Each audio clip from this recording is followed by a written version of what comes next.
Jamaica mourns one of her greatest sons. James Chambers, the renowned Jimmy Cliff, passed away on November 24th, 2025, at the age of 81. We extend deepest condolences of a grateful nation to his wife, Latifah, and his children, and his entire family, friends, colleagues, and fans across the globe.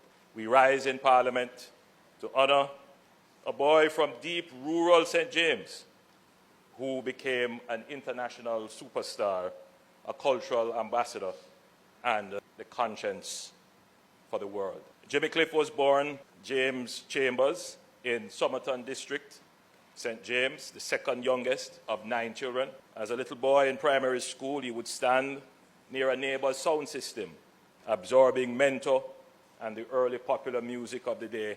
And then he would go on to write his own music, make his own songs. At 14, his father took him to Kingston officially so he could attend Kingston Technical High School. But in Jimmy's heart, the trip was about music. In East Kingston, he shared a single rented room with his cousin, and it was there he adopted the name Jimmy Cliff, symbolizing the heights he intended to climb. He walked the streets with his notebook, going from producer to producer, entering talent contests, determined that somebody would listen. One evening, as he himself later recalled, he pushed his way into a record shop and restaurant as they were closing and persuaded the owner, Leslie Kong, to go into the record business, starting with me. Out of that bold move came the hit, and can you imagine, Hurricane Hattie, that was the hit in 1962, recorded when he was still a teenager, and then a string of early songs such as Miss Jamaica and Kings of Kings that made his name across the island.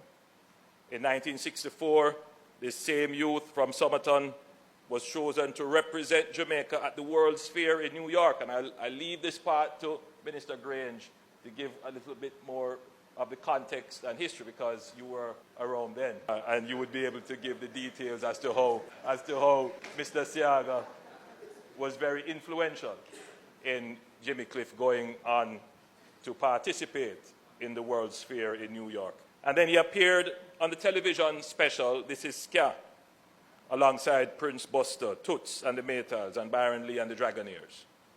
Early signs that Jimmy Cliff was already carrying Jamaica's music beyond our shores. But, Madam Speaker, many people met Jimmy Cliff not first on the radio, but on the big screen. In 1972, he starred as Ivan Martin, in The Harder They Come, Jamaica's first major homegrown feature film. The character was loosely based on the real 1940s outlaw Reagan, but the struggles we saw on screen, a country boy in Kingston fighting for his place in the music industry, resisting injustice, came straight out of the lived experience of people like himself. The film was shot in our streets, our yards, and in our language. When it reached the United States, it was so rich in Jamaican patois that it became, as critics said, perhaps the first English language film that needed subtitles for the American audience. Yet, the world leaned in.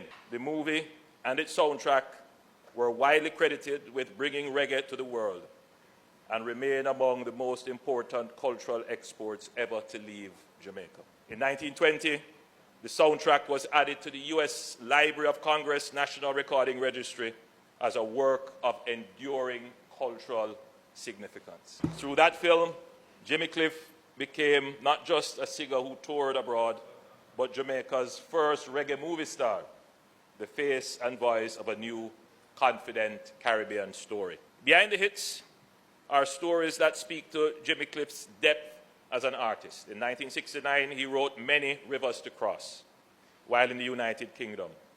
Frustrated that his career had stalled, that despite his talent, he was still playing small clubs and could not break through the way he had dreamed of. He later explained that the song came out of that feeling of being lost and blocked on every side. It became a universal anthem of struggle and perseverance. Covered by everyone from UB40 to Cheer and Annie Lennox. Yet no version has ever matched the aching honesty of the original. His song, Vietnam, told the story of a U.S. soldier writing home, full of hope about returning, followed by a letter to his mother announcing his death in war. Bob Dylan is said to have called it the best protest song he had ever heard, a testament to Jimmy Cliff's ability to speak to global injustice from a Jamaican perspective. You can get it if you really want it. Captured another side of him, the encourager. He recounted that people could come up to him and say, I heard that song. I went back to school. Now I am a teacher, and I use your song with my students. That's how he inspired. For him, that more than awards was his success. The song has been adopted by political movements, sport teams, and classrooms around the world. Proof that a Jamaican message of grit and hope can travel to every continent. Later, his soaring cover of I Can See Clearly Now for the film Cool Runnings once again married Jamaican story to global audiences, this time through the improbable tale of our bobsled team, which at this point we acknowledge as won gold in an international competition. Jimmy Cliff was, by his own description, a seeker. He grew up in a Christian family, later embraced Rastafari, and in the 1970s converted to Islam after travels in Africa. Over time, he explored other traditions and religions, including Buddhism and Judaism, and in later years, he spoke of having a universal outlook on life, no longer tying himself to any one movement, but saying, now I can see clearly. Asked by the Observer about the greatest lesson life had taught him, he answered simply, seek to know who I am and be who I am. In another reflection on life and love, he said, don't hurt yourself and don't hurt anyone else. Love is the essence of all things. Those are not the words of a man chasing celebrity. They are the words of an artist grounded in conscience. His famous line that he would rather die free than live as someone's puppet or slave became a watchword for personal and political dignity. He often said he was not a supporter of any political party. He simply believed in right and not wrong, and always sided with the poor and the dispossessed. In that sense, he was a natural ally of every struggle for justice at home and abroad.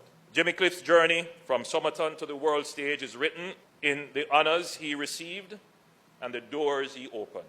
He was awarded Jamaica's Order of Merit in 2003, and at the time of his passing, was the only living reggae musician to hold that distinction, the highest honor our country can give in the arts and sciences. In 2010, he was inducted into the Rock and Roll Hall of Fame, where he is only one of two Jamaicans, the other being Bob Marley. The hall hails him as reggae's first champion who carried the music across the globe. He was nominated for the Grammy Awards 7 times and won twice for Reggae Album of the Year. First for Cliffhanger in 1985 and again Rebirth in 2012. I leave the rest of his long accomplishments to Minister Grange and others to point them out. In Jimmy Cliff, we see the best of Jamaica. Creativity, born in humble circumstances, courage to push open closed doors, a restless mind always searching for deeper truth, and a heart that insisted that love and justice must walk together.